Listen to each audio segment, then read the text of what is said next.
Hey, this is Jewel Taker from the Jewel Taker Show on Impact Network. Also, you can watch me and my family on The Tankers on Prime Amazon, or watch me and my sister's Chatter Talk show on Fox. So me and my girls, Dr. Dee Freeman, Monique Eilert Mosley, Real Talk Kim, and Holly Carter, and you're watching Rudy Radio.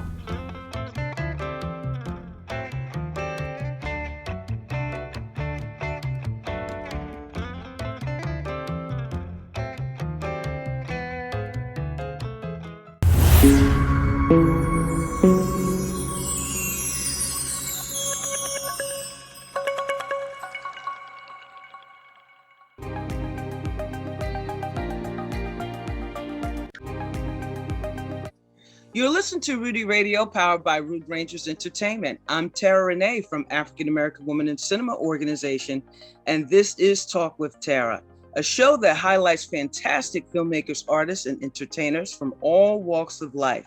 We're committed to introducing you to individuals, organizations, and projects of which you're not necessarily aware. And we do this with the intention of uplifting, empowering, and enlightening you. If you can, please share this episode on all your social media platforms. We also love it if you text your friends and ask them to tune in. Today, we have a very special guest. I've known him for many moons, and through it all, he has remained the same, but just powerfully talented. Ladies and gentlemen, audience, in podcast and radio land, please help me welcome Mr. Dexter Harris. How are you, Dexter? I'm doing well. Thank you, my mentor. Thank you so much, for this. Oh, well, let me tell you, the world needs to understand the level of talent that you possess. And we know it at African American Women in Cinema. I know it. And so now, I am so pleased and honored to be able to share with the listening audience who you are. And so this is a great day for me. This is a great day for African American Women in Cinema. So Mr. Dexter, please tell the audience, how did you get started, or what drew you into media? Well, to start the story, I went to school for meteorology at first. Really? Yes. I never knew that. And part of one of the courses was creative writing. And through some of the exercises that we did in that class, made me realize that a lot of the stories I wrote, I want to see on the big screen. That's what inspired me. The main story I wanted to write was 3 scripts down. But the first script, I was so happy that my mother got to read it before she passed.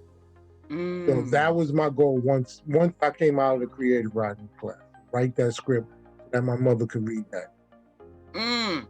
That's awesome. That's awesome. Well, congratulations for following your heart and certainly doing the script. That is wonderful. So now, There's a lot of things, Dexter, that you're doing. You're being so modest, and I love it. But can you share with the audience I know you wrote the script, and also you're doing, or you have done, a couple of shows. Could you talk about that? Yes. The first show that I did, which was around the first time I wrote the first script, was Music on the Scene. Yes. We got everything together at that point. We had Universal behind us, but the major sponsor pulled out at the last minute. It happens. Yeah, it happens. And then the show that I'm working on now, which is The Writer's Chair, is my pet project. It's like part of my heart. It's about writing and the writing process for a movie. And it takes the audience to a production table and asks questions of each person in the production room. And you get the show from a writer's point of view. Yeah. That's unique. I love that. Mm-hmm. I don't think we ever seen a show like that. How did you come up with that? What was your journey like to come up with that concept and idea? It was amazing. I mean, a friend of mine who I grew up with, his name is Victor Maitland. He is a underground rapper. Mm-hmm. And for years, we lost contact with each other. And then all of a sudden, I read an article that he had a deal with Adam Sandler and Kevin Garnett to do his life story. And I was like, well, let's get you on camera. So the show was born from that. We had a long conversation. He was in the Ralph Lauren documentary, so I met the producer of that, and she was on that episode. It was just amazing. Hats off to everybody who does vlogs, who does videos. It was a long, arduous process, but in the end, I enjoyed what the final cut was. I enjoyed it, and so that's where I started building the show around that. Mm-hmm. And how long is the show total running time? 45 minutes. Okay. And how do you go about knowing what you want to do the show about? Like, how do you pick the idea or the topic for each show? Usually there's like a laundry list of things I want to talk about.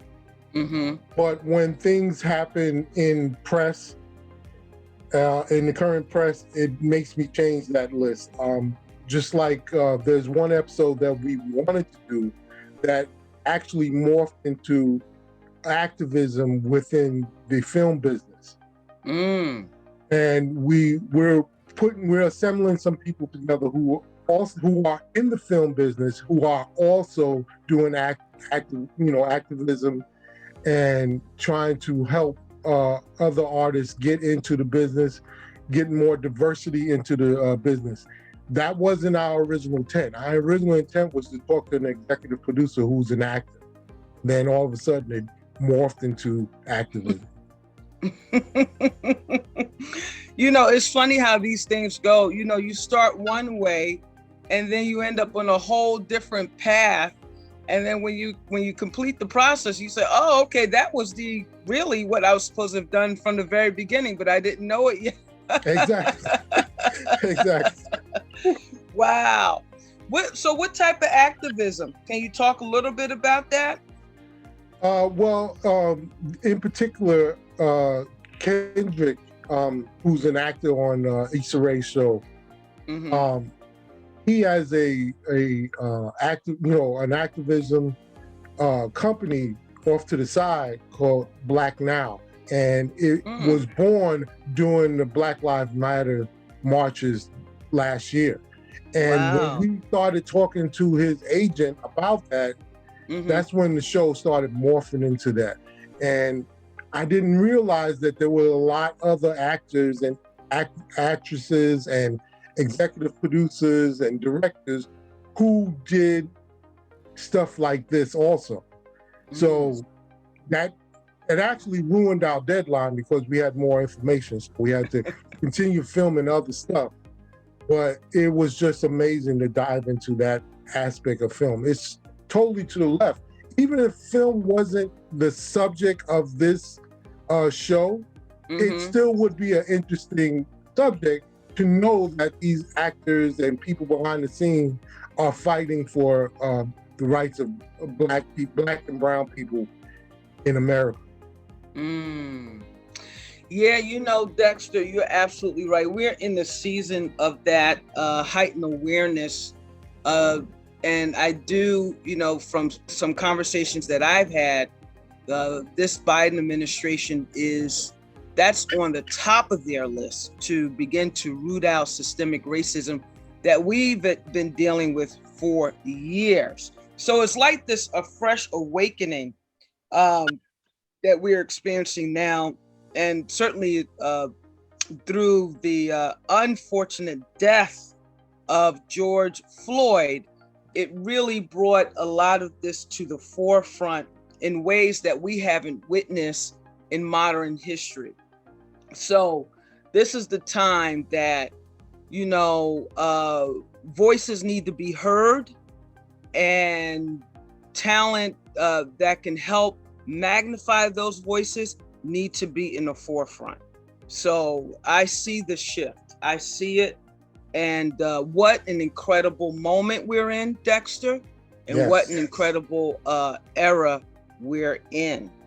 So I want to talk about, you know, there are writers, I'm assuming, and I believe, that are listening to this show.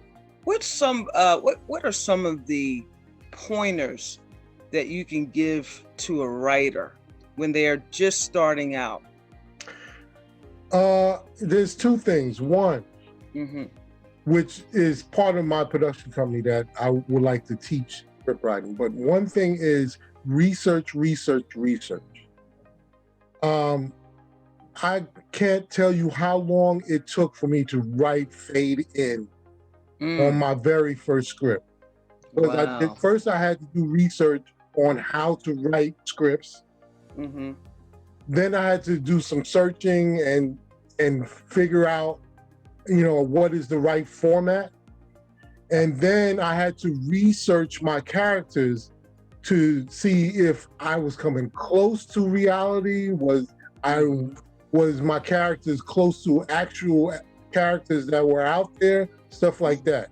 And research and knowing your characters are the best thing you can do before fade in. Because Go ahead. You can use all of that information in the script. You can do flashbacks. You can use the history of that character to bring it into the script. You can use the research that you did on how to write scripts to structure that. It's valuable too. The second thing I want to tell up and coming writers is know your spirituality. Meaning know what's in your center and what story you want to tell and how you want to tell it. And make sure that, you know, in my case, that God is in the center of all of that. There you go. Well, we'll be right back after these messages. You're listening to Talk with Terra, presented by African American Woman in Cinema, right here on Rudy Radio.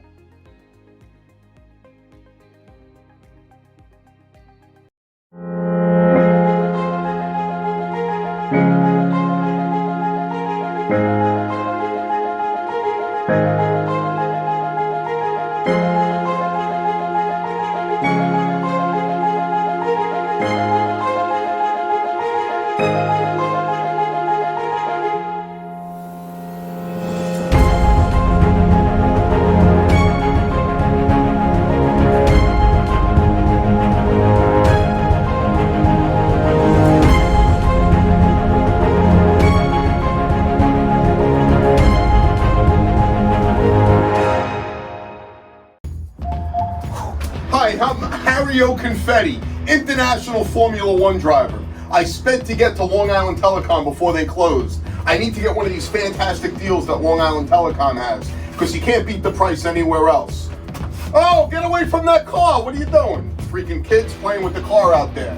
Anyway, I'm glad I got here. Wait, what do you mean you're closing? I got to come back tomorrow?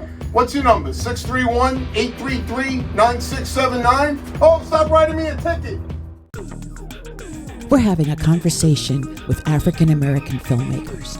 Join the African American Women in Cinema Filmmaker Series at the Clubhouse, presented by I Am the Color of Beautiful Global, every Monday night, 6 p.m. Eastern Standard Time. AAWIC on Clubhouse. Join us on the Clubhouse app for this inspiring conversation. Hosted by Karen Moore, founder of I Am the Color of Beautiful Global. Join us this Monday at 6 p.m. on the Clubhouse app for African American Women in Cinema's Filmmaker Series. Hey, It's a Jewel Taker from the Jewel Taker Show on Impact Network. Also, you can watch me and my family on The Tankers on Prime Amazon, or watch me and my sister's Chatter Talk show on Fox. So me and my girls, Dr. Dee Freeman, Monique Eilert Mosley, Real Talk Kim, and Holly Carter, and you're watching Rudy Radio.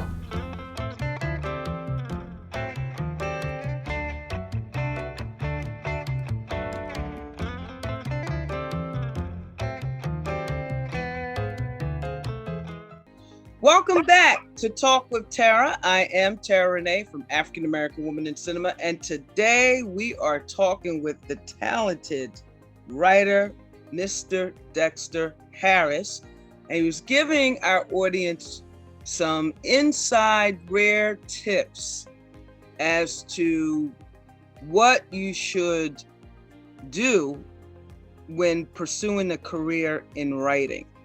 So, Mr. Dexter, that was awesome. You know, before we went on break, you talked about having a center, and that is key. For me, that's key for everything. But are there any additional tips that you can give as well? The other thing is, tell your story, because those, stories that you tell about yourself can help you answer questions about life. In particular, one script that I wrote, it was my awakening and coming to Christ. And I wanted to use those questions that I had coming to Christ into the script. Now, remember, this is none of my scripts are not a come to altar type of script. These are practical, everyday scripts and movie ideas that have practical relationships with Jesus. So ask those questions in your script. If you are struggling with a relationship, if you're struggling with your parents, if you're struggling with a friend, ask those questions in the script so that you can get an answer from it. It could be, and remember, these answers are coming from your subconscious. So, and like I said, make sure you're grounded and centered in some sort of spirituality so that your answers can be genuine. Yeah, I hear you. That's powerful. That's powerful. I want to take this opportunity to give the audience just some little industry keywords in the script, give them a little lesson, Dexter, that, I think they should know about and have. So when you say fade in, what exactly is that in a screenplay? This is how I learned about those kind of words. When you're sitting in a movie theater and after the credits roll, it in some movies it just jumps onto the screen like you're into the action. In some movies, gently fades the camera in so you can get a sense of what the cinematography is, what the location is, and what the setting is. So that's what fade in. You actually fade into the actual setting of your script. Excellent. And then there's another key term on the screenplay, which is called interior. Interior day, interior night. Can you explain what those terms are? Again, remember, script writing is not a rigorous, structured process. This is more of a personal thing. So try to think of it in your waking life. If you're inside a house, is your being inside the house, is it daytime? Is it nighttime? Is it raining? Is it sunny? And that helps the mood of the script. Perfect example, if you're fading into an interior of a family watching television, is it in the daytime? Daytime could dictate what's on the television, meaning it could be a talk show, it could be a soap opera, or if it's nighttime, it could be the family could be watching a drama, a comedy. So those little nuances can help you build your scene. So interior, exterior, if you're outside playing basketball, outside roller skating, you have to let the audience know exactly, or the director know exactly where this is coming from. That is awesome. On point. On point. What was Dexter? Can you give a favorite screenplay you read? And it doesn't have to be a well-known script or even a script that made it into film format. It could be an independent script that you've come across. My first and famous and best script that I read was in class at NYU, Reservoir Dogs. And we read it because of dialogue. It was just after we read and did exercise in out of Sid Field's book, Dialogue. And dialogue helps you get your characters talking. And this script illustrated that because it is nothing but talking. It's nothing but talking. I'm pretty sure that there's probably about 10 or 15 minutes of action in that movie. It's just on the screen, talking heads, and it's perfect. If you're learning about dialogue, that's the movie to watch and read.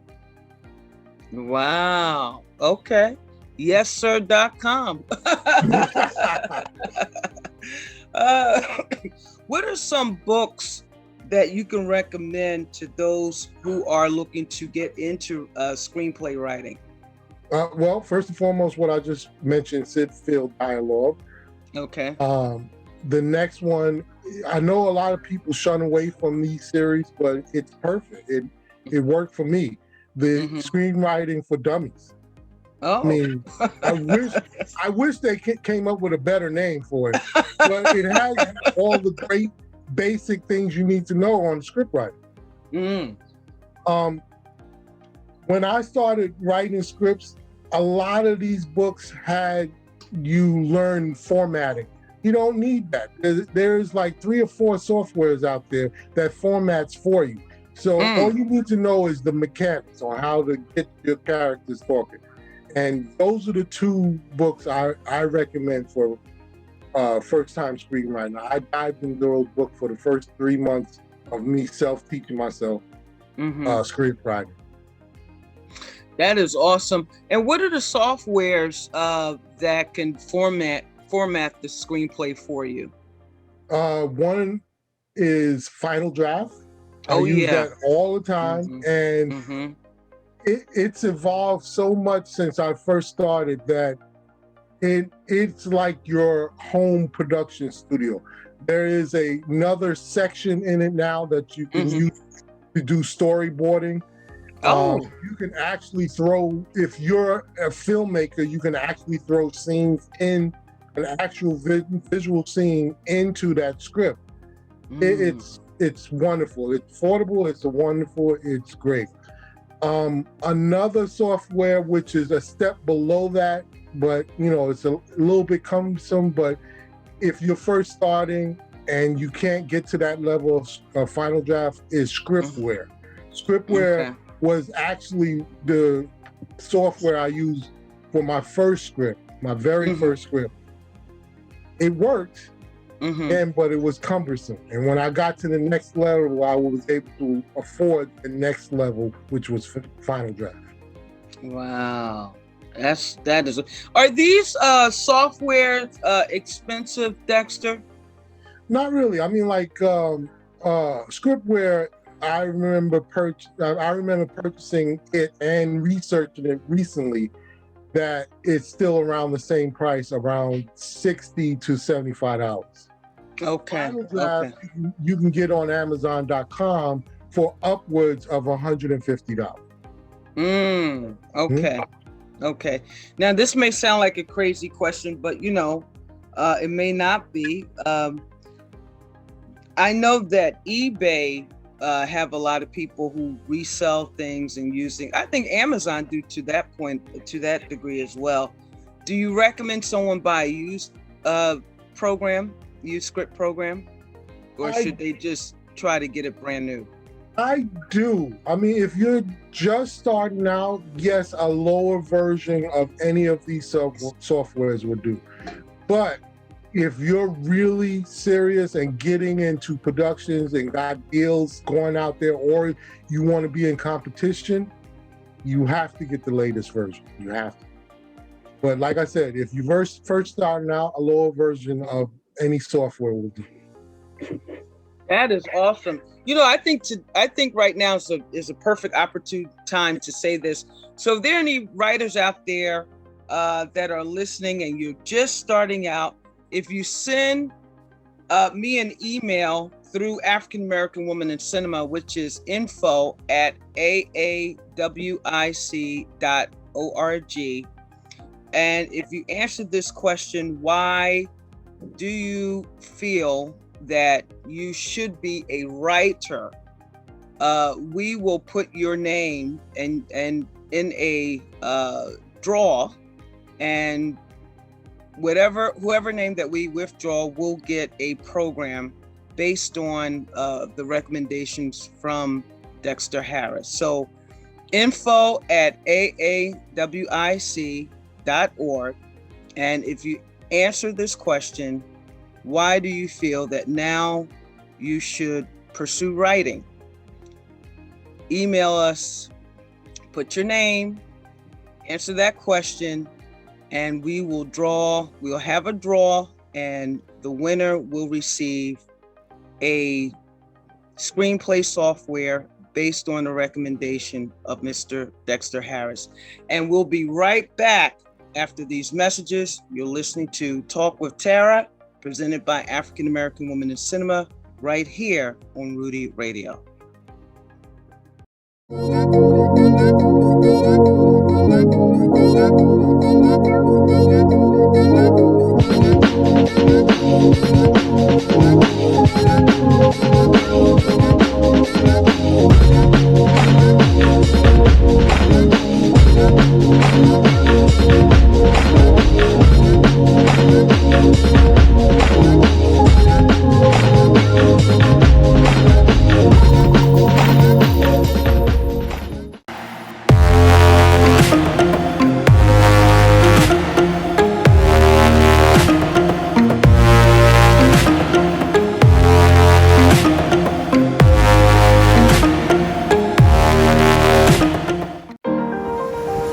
I'm Dan O'Shea, Executive Director for Maureen's Haven Homeless Outreach. It is our mission to support the homeless in our community. We provide an emergency winter shelter program, a day center, and support services to help the homeless in our community. With your help, we can continue to provide services so critically needed to the homeless in our community. Please visit www.maureen'shaven.org or call us at 631-727-683. I am Madame Francois, and I'm introducing my new luxury skincare brand that's available to you at an attainable price. Discover my beauty secrets, luxurious, effective ingredients with proven results and a price tag that doesn't break the bank. Come indulge with me at lesmadamefrancois.com. Welcome back. Talk with Terra. I am Terra Renee from African American Woman in Cinema, and today we're talking to Mr. Dexter, the writer. Thank you so much, Dexter. You have been giving us some strong insight, jewels, and tools to pursue our calling in writing, and we thank you so very much for that. I want to talk to you a little bit about character development, and that sometimes, I remember one time being an intern at Universal Pictures, and I was an intern in the story department.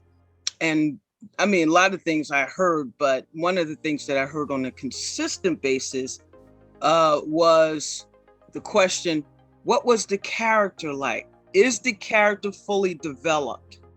So can you speak to the level of importance of having a strong character developed in the script? The best way to strongly develop your character is what I said before. Get to know your character before you put aid in on the page. Perfect example is my very first script. about an undercover cop going back to his old neighborhood. Okay, it's okay. That's a generalization of what that's about. But what was this cop like before? What brought us to this story? How was he going back to his old neighborhood? How was he interacting with his friends? Get to know your characters. And I'm not saying it because it enhances your script. If you're putting your script into competition, or you just so happen by God to get picked up, a lot of people are going to ask you those questions. So what was your cop in New York at this time before he came back? Was your cop in Florida? Where was your cop? What was your cop specialty? Stuff like that. Get to know your character. And I'm not saying every single character that's in your story, just the main characters.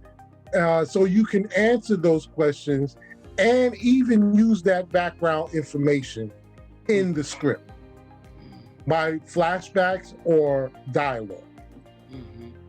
That's good. You know, that is so good. And the more that you know the character, the richer the story has an opportunity to become. And then you can connect the dots to me in that way from the beginning, middle, throughout the end.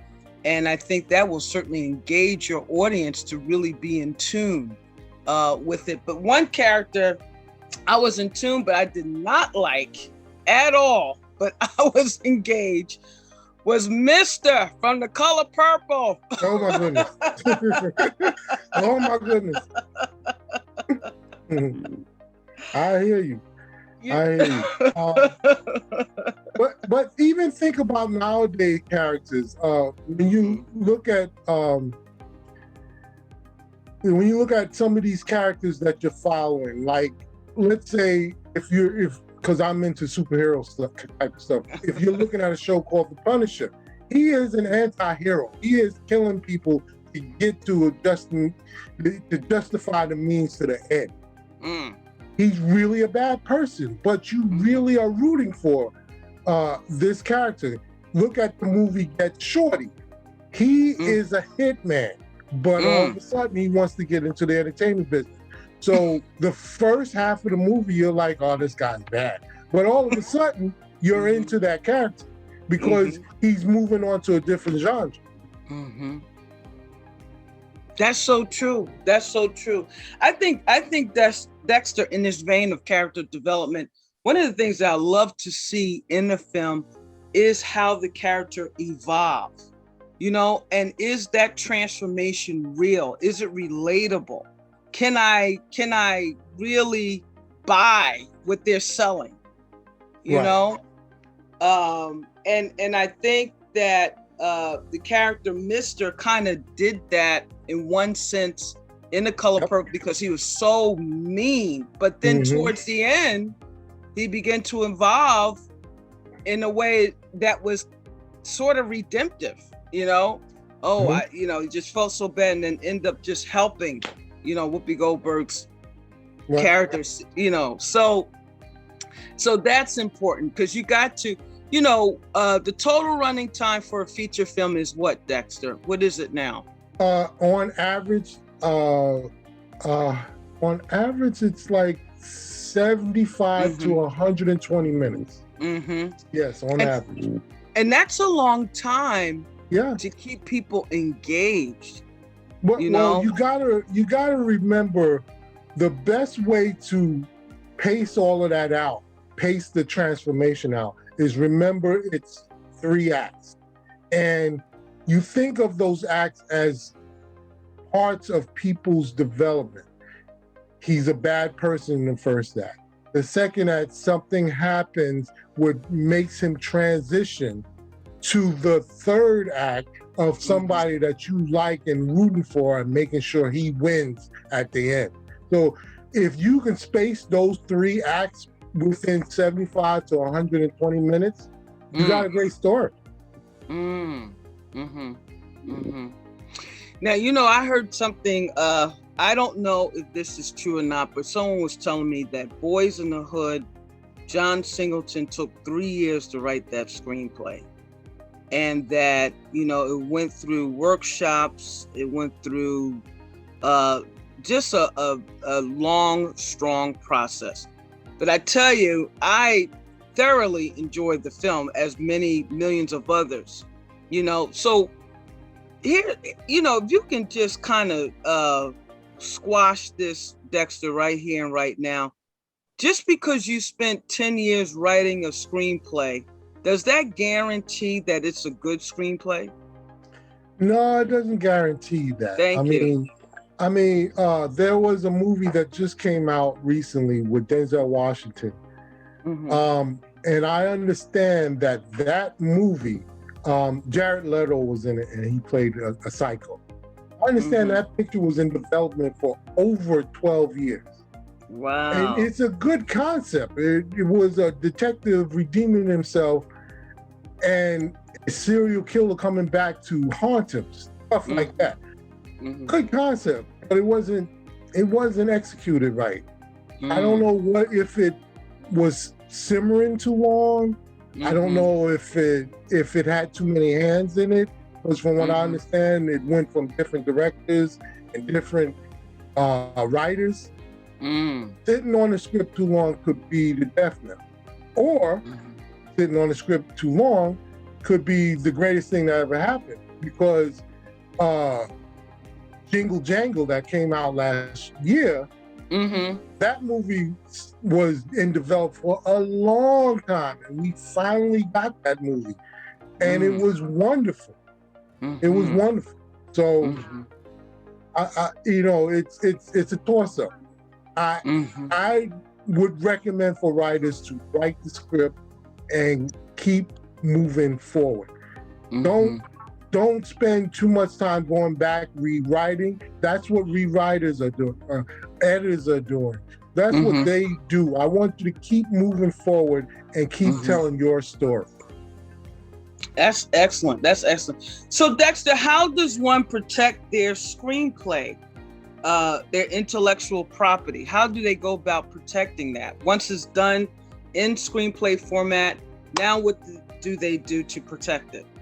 This was one thing that I researched in the beginning, and I asked that same question in the beginning.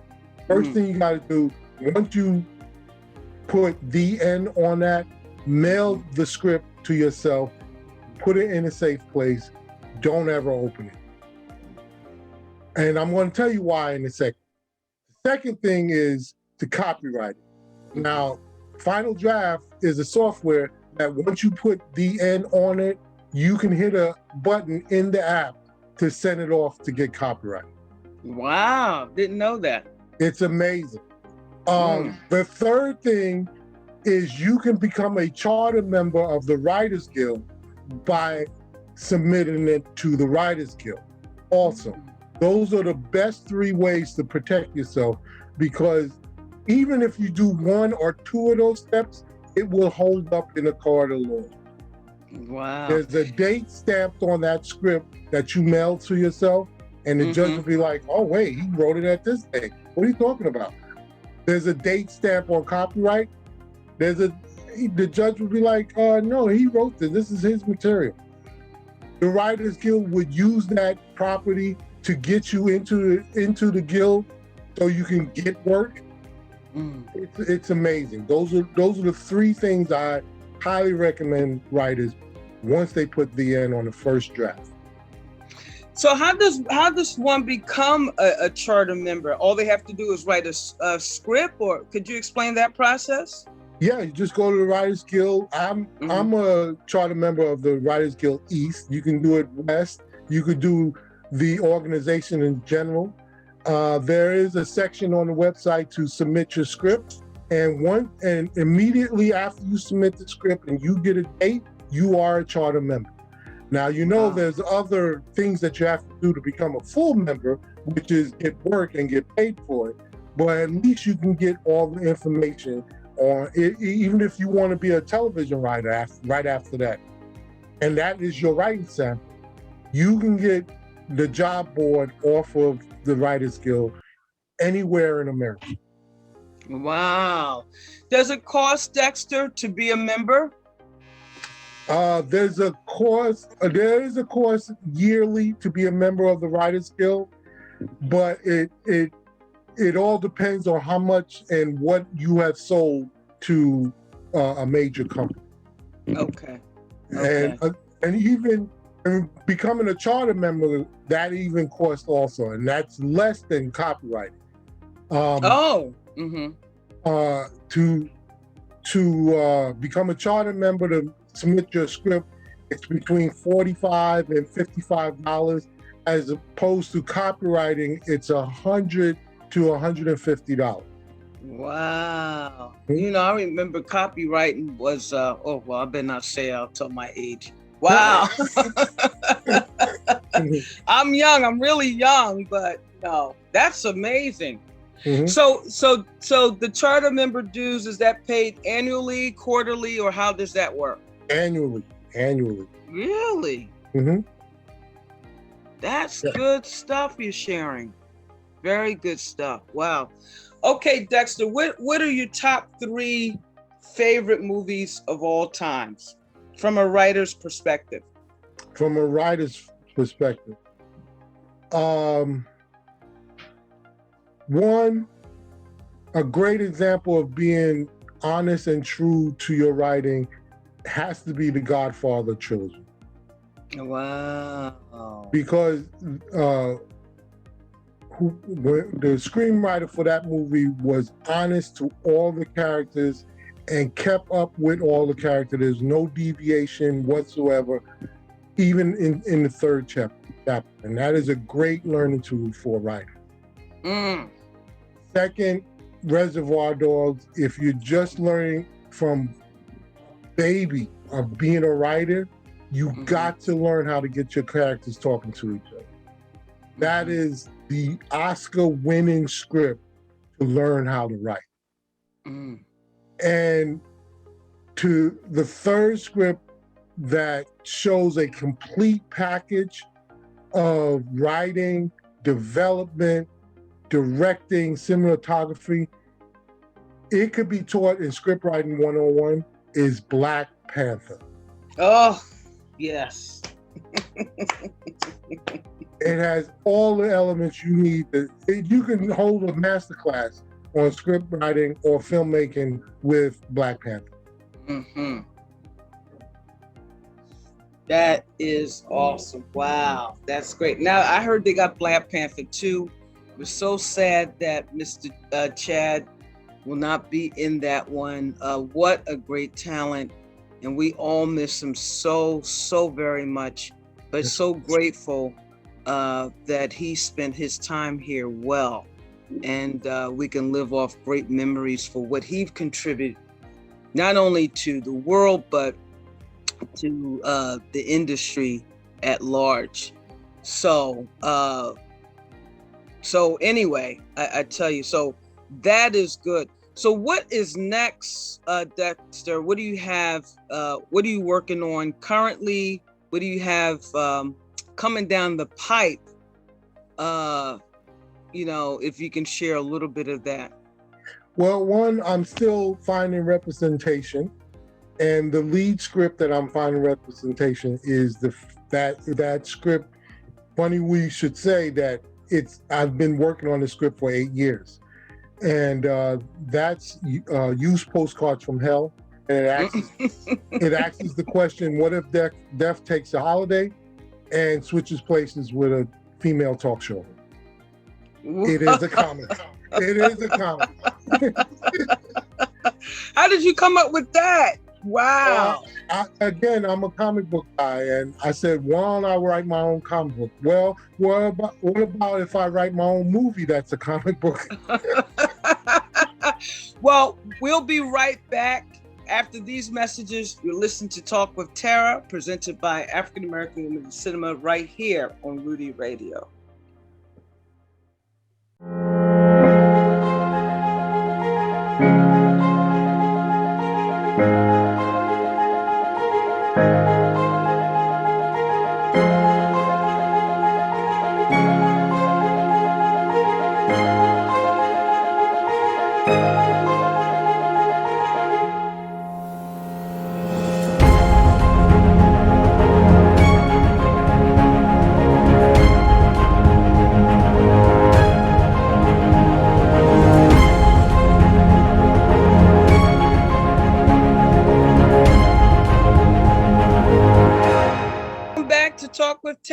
I'm Terra Renee from African American Women in Cinema, and today we're talking with the talented Mr. Dexter. He was telling us before we went on break what he has coming down the pipe, what he's currently working on. Please, Dexter, continue. Okay, so that's Huge Postcards from Hell. And then the next thing is, and I found a great crew to work with it. It's born from a feature, it's called Encore. It's about a session singer who gets sexually assaulted in the beginning of her career.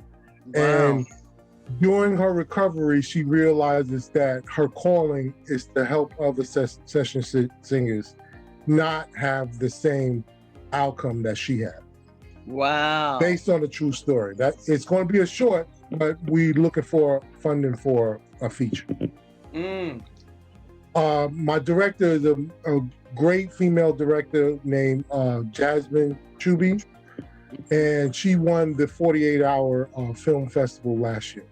And the third project again is the Writer's Chair, and then we're going to do some wonderful stories, and we also want to bring that interview show to festivals live. That's the goal. And the first festival we're going to try to bring it to is the International Black Film Festival here in Nashville.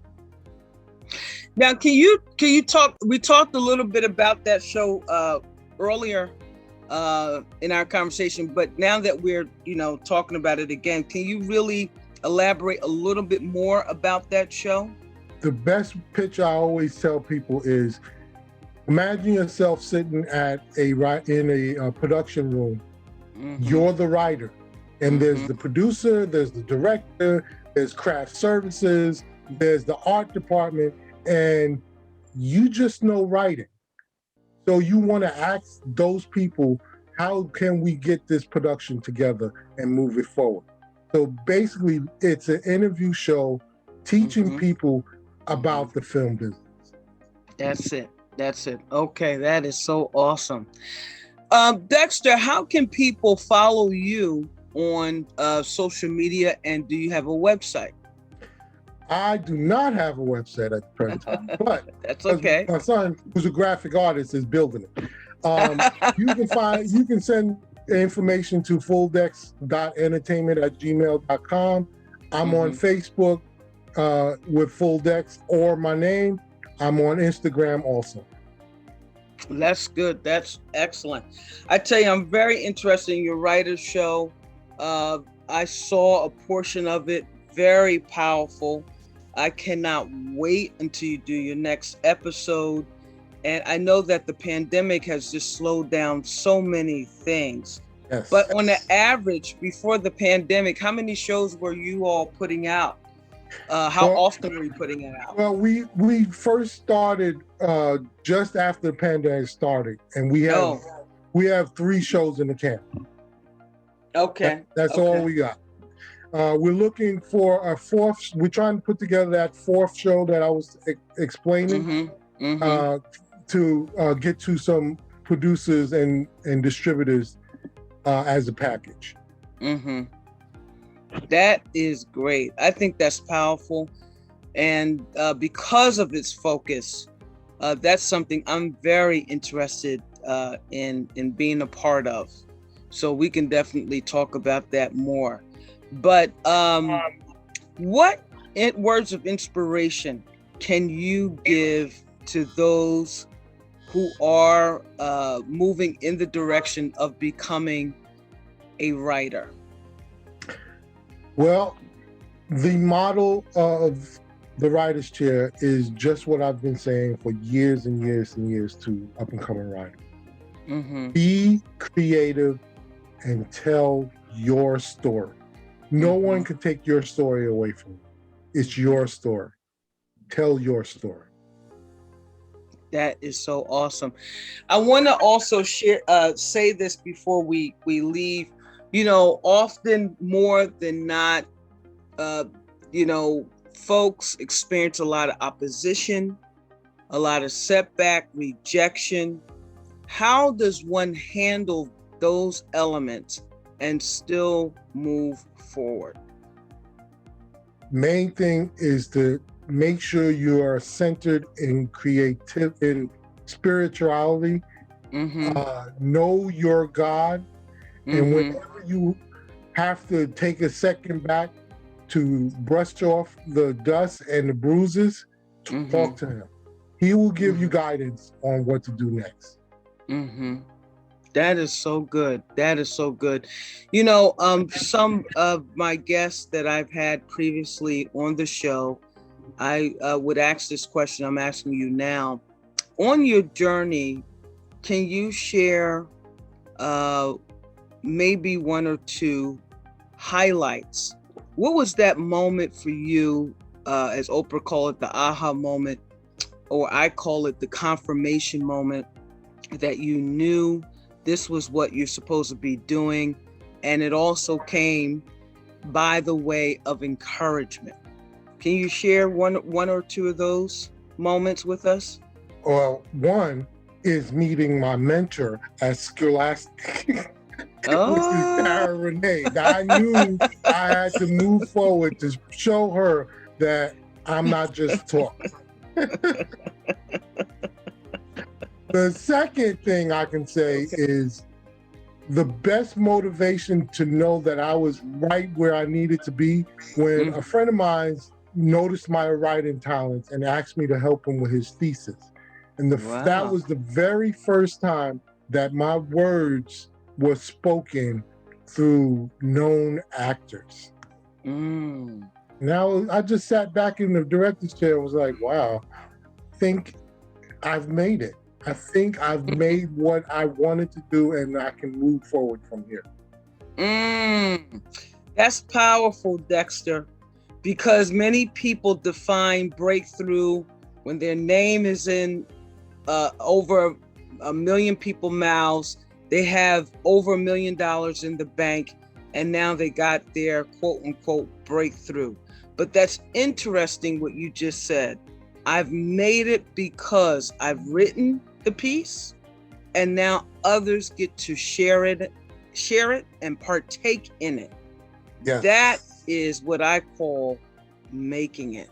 Yes. And that is truly awesome. Thank you for sharing that. I don't want to go to church, but amen, sister.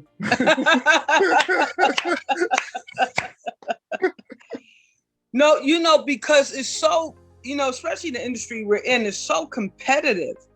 And, you know, there's a lot of negativity because really it's birthed out of the competition. And it's one putting the other one down to try to say they're the best one. Come to me, forget about that. When we all have talent. Like crabs in a bucket, yep. That should be celebrated and highlighted. Yeah. You know, but you know what's so interesting, Dexter, is technology. I think technology really brought to the forefront those talents that would not have been seen any other way because of the gatekeepers in these major media outlets. What are your thoughts on that? Yeah, technology has advanced in leaps and bounds. And years ago, when I was struggling to figure out how to break into the business and get it in the right format, nowadays, all you got to do is say, "Oh, I want to write," and you pick up a software, and you can type. It can actually type itself, and you can actually film it yourself with these high-tech cameras. I have a Note camera, and I understand that some feature films and television shows were filmed on a Note. It is so simple nowadays that I'm kicking myself that I spent so much time back then trying to learn this craft that I'm in right now. It's all right. You know, it's all right. You know, we had a young lady one time, she submitted a film and it was selected by our jury committee. And she revealed that she shot the entire film on her iPhone. Wow. Her entire film on her iPhone, and it looked great. Think of it, Terra. 5-10 years ago, we had a cell phone in our ear. We never thought that all the places we can go with that cell phone. We never thought of it. Mm-hmm. And here we are 10 years from now, and Jimmy Fallon is filming an episode on a cell phone. Wow, I didn't know that. Come on. I did not know that. Yes. Wow. But as far as having access, before you would, donate your kidneys and part of your liver to get the film done, and then it will be the other liver that is required for it to get distributed. That's if you're blessed to get their attention. Yeah. But now you can even put it up on YouTube and get your friends, to like it, see it, draw attention to it, drive traffic to it. There's no holds bar, Perfect example is Lily Singh. Lily Singh was an internet sensation, and she did it on an iPhone. And now she has her own talk show after Seth Meyers. Come on. It's amazing. So technology in that sense, they did a very good service. Yep. If you're talented, Issa Rae, how many times for years, she had her talent on YouTube. Yeah. And I mean, just I love her. I think she's such a great talent. So I believe what we're saying, what me and Dexter are saying, audience members, is that this is the opportune time. Writing is key. That's a very powerful position. Yes, the directing is powerful. Yes, the acting is powerful, but we have to we have to have a blueprint on what we're going to direct and act. And that's why the writers are so key to creativity. Dexter, I want to thank you so very much. I don't know where the time went, but they're telling me that we have to go. Thank you so much for being on this show and taking out your time. I also want to thank you, audience, so much for listening to Talk with Terra. I'm Terra Renee from African American Women in Cinema Organization. You can visit us at www.aawic.org. You can also follow us on Instagram and Twitter, and like us on Facebook. Talk with Terra is made possible by Rangers Entertainment. Our creative director is Rudy J. Breedy. Please don't forget to like and share this episode with as many people as possible. We sincerely appreciate you joining us today and wish you continued peace, blessings, and prosperity. See you next episode.